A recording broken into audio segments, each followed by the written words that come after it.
Everyone, let's continue our topic perimeter and area. Today we see our next point from this topic, area of a right angled triangle. Okay, we know the formulas of areas of a square, rectangle. Okay, now today we see the formulas of area of a right angled triangle. Okay, तर तर हा formula कसा तयार होतो हे इथं छोटीशी activity दिलेली आहे. Okay, cut out two right angled triangles having the same measures, join them as shown in the figure. तर दोन राईट अँगल्ड ट्रायंगल्स तुम्ही काय करायचे, कट करायचे आणि ते असे जोडायचे लाईक दिस. ओके, इथं फिगरमध्ये दाखवले त्याप्रमाणे. Okay, and see how they form a rectangle. तर दोन जर आपण राईट अँगल ट्रायंगल असे एकत्र केले, बघा this is a first right angle triangle, see this is the first angle right angle triangle, this is the second right angle triangle. ज्या आपण हे दोन अशा पद्धतीने जोडू, this make a rectangle. Okay, so the sides of length P and Q that form the right angles of the triangle are also the ones that form the sides of the rectangle. तर ज्या sides ट्रायंगलच्या असतात त्याच side रेक्टँगलच्या असतात. Okay, so from the figure we see that area of a rectangle. So we know the formula of area of rectangle. So area of rectangle is equal to 2 into area of right angle triangle. जर आपण ह्या रेक्टँगलचा area find out करायचा असेल तर आपल्याला ह्या दोन ट्रायंगलचा area find out करायला पाहिजे. ओके, कारण हे दोन ट्रायंगल मिळून एक रेक्टँगल तयार झालं आहे. म्हणजेच area of a rectangle is equal to twice area of a right angle triangle. Okay, या दोन ट्रायंगलचा जेवढा एरिया असणार आहे तेवढाच एका रेक्टँगलचा एरिया असणार आहे. So we can write area of rectangle is equal to twice into area of right angled triangle. Okay, इथं रेक्टँगल आणि इथं ट्रायंगल आहे. रेक्टँगल आणि ट्रायंगलमध्ये कन्फ्युजन करू नका. So twice into area of right angled triangle is equal to P into Q. We know the formula of area of rectangle. Area of rectangle is equal to length into breadth. रेक्टँगलची length आणि breadth त्यांचं multiplication केलं तर आपल्याला त्याचा area find out करता येतो.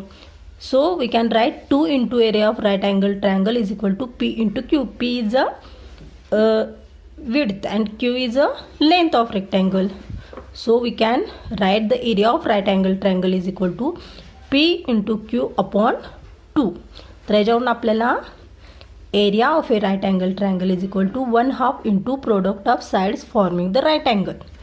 जे राईट अँगल तयार करणारे जे दोन साईड्स आहेत. ओके, ह्या दोन साईड्समुळं बघा राईट अँगल तयार झालेला आहे. ओके, इथं राईट अँगल ह्या दोन साईड्समुळं, या साईडमुळं राईट अँगल तयार होत नाही, या दोन साईड्समुळं राईट अँगल तयार झालेलं आहे.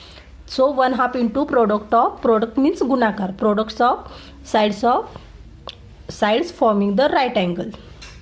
तर हे काय झालं, फॉर्म्युला तयार झाला कशाचा, area of a right angle triangle. So let's see, if one of the side of a right angle triangle forming the right angle is taken to be the base, the other becomes the height of the triangle. जर समजा ही दोन sides आहेत ज्या right angle तयार करतात, तर यातले बघा हा जर आपण बेस पकडला, ही साईड जर आपण ॲज अ बेस म्हणजे खालचा पाया पकडला, तर ही साईड काय होणार, जी दुसरी राईट अँगल तयार करते ती साईड काय होणार, हाईट होणार, म्हणजे उंची होणार. आलं का लक्षात, म्हणजे आपण ह्याला बेस म्हणू शकतो आणि ह्याला हाईट म्हणू शकतो.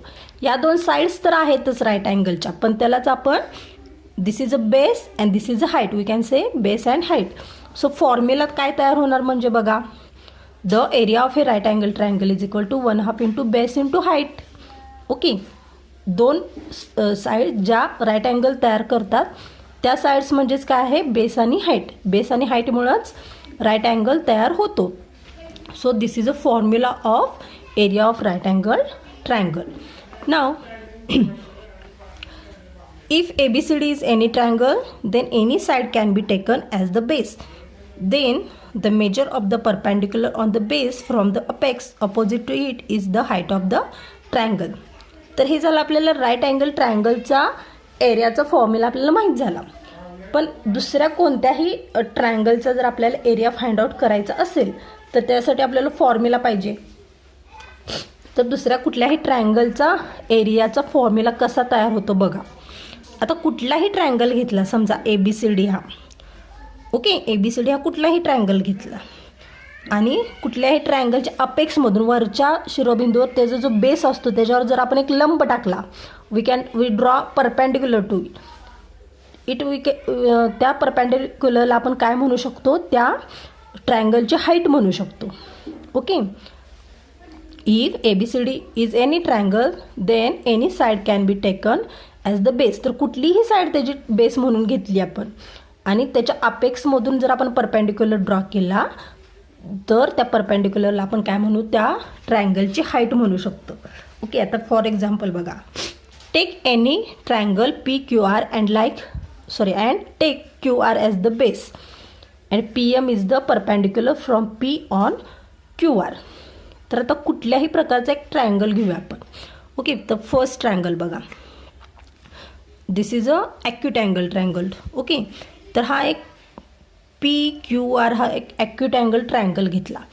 QR ॲज अ बेस म्हटलं ह्या QRला आणि ह्याच्या अपेक्समधून, apex is a P is apex. Okay, टोक आपण काय म्हणतो, अपेक्स म्हणजे टोक. तर ह्या ट्रायंगलचं टोक P आहे. जर आपण QR बेस पकडला तर P हे काय झालं, टोक झालं. या टोकावरून आपण ह्या बेसवरती एक परपेंडिक्युलर ड्रॉ केला. परपेंडिक्युलर म्हणजे लंब, म्हणजे काटकोन, म्हणजे एक काटकोन तयार होईल. इथं काटकोन तयार होईल असा एक लंब स्ट्रेट लाईन जर आपण आखली तर काय झाले बघा, ही झाली height. Okay, this perpendicular makes a height of this triangle and this is a base.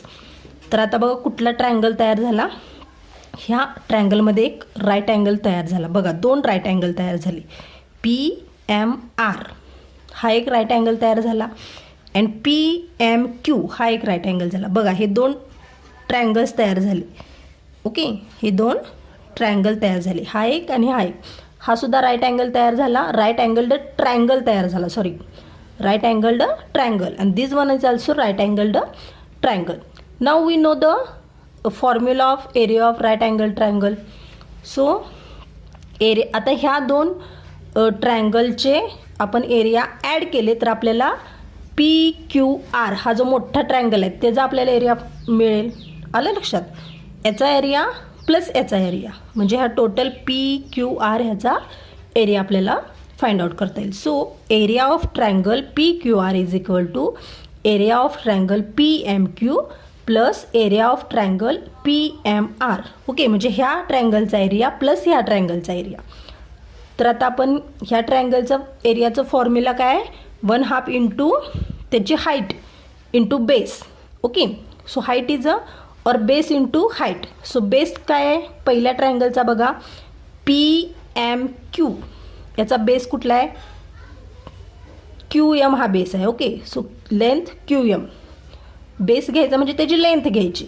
So length of QM आणि हाईट कुठली आहे, PM ही हाईट आहे. So length of PM plus आता याचा एरिया PM याचा area 1/2, this is a formula, 1/2 into base into height.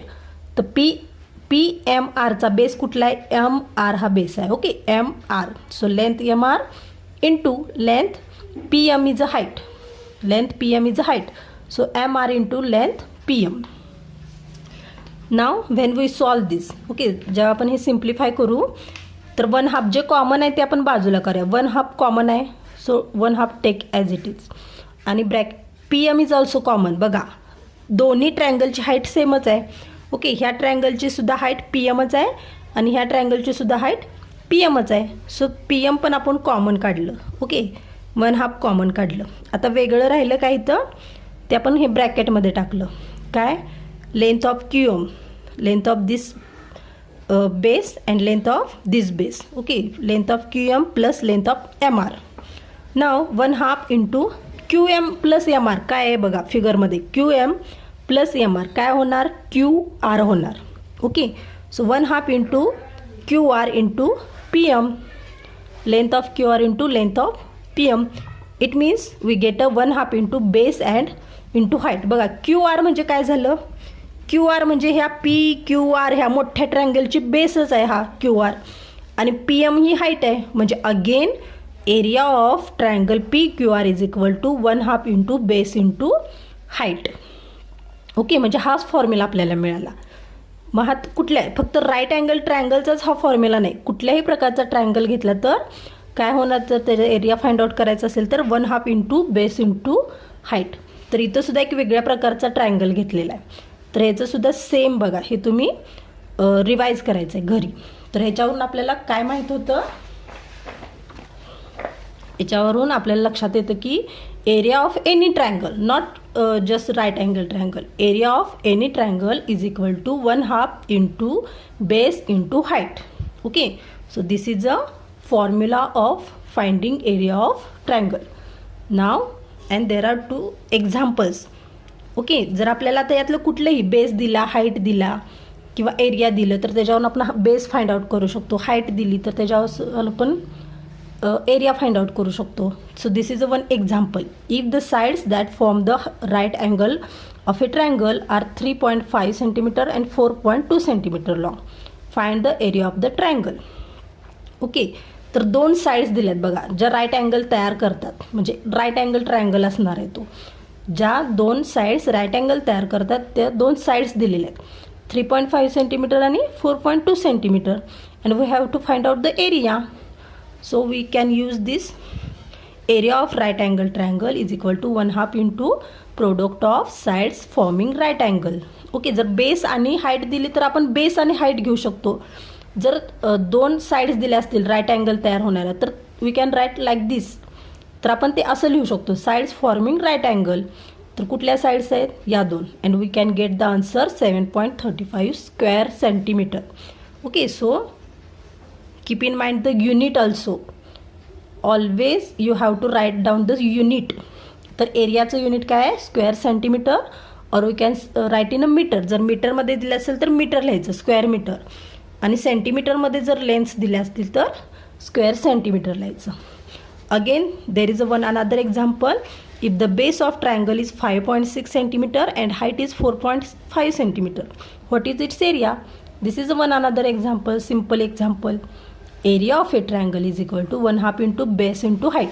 तर इथं आपण हे का लिहिलं, कारण इथं एक्झाम्पलमध्ये तसं दिलेलं आहे, साईड्स दिलेले आहेत, अँगल फॉर्म करणाऱ्या साईड्स दिलेल्या आहे. इथं आपल्याला डायरेक्ट बेस आणि हाईट दिलेलं आहे. So we can write base into height and 1/2 into base into height, and we get 12.6 square centimetre.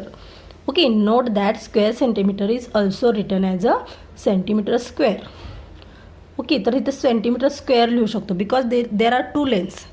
Okay, centimetre square असं सुद्धा आपण लिहिलं तरी स्क्वेअर सेंटीमीटर हे आपण सेंटीमीटर स्क्वेअर असं लिहिलं तरी चालतं. Okay, now we have to stop here. See you again in next video with our next point. Okay, and you can solve the practice set 46. Bye.